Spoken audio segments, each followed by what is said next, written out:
Happy Tulip Tuesday. This is the day we share timely tips for the Tulip Pro. Today, talking ribbon. Yes, it's on trend. And if you don't like making bows, it can be such a headache. You can always add ribbon accents. Just take your ribbon, tuck it, and wrap it back around if you want double tails.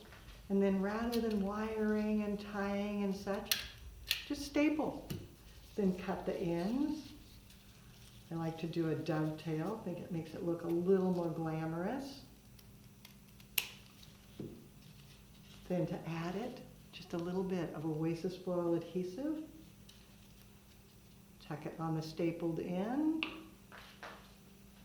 and place it in, just gluing it directly to your arrangement.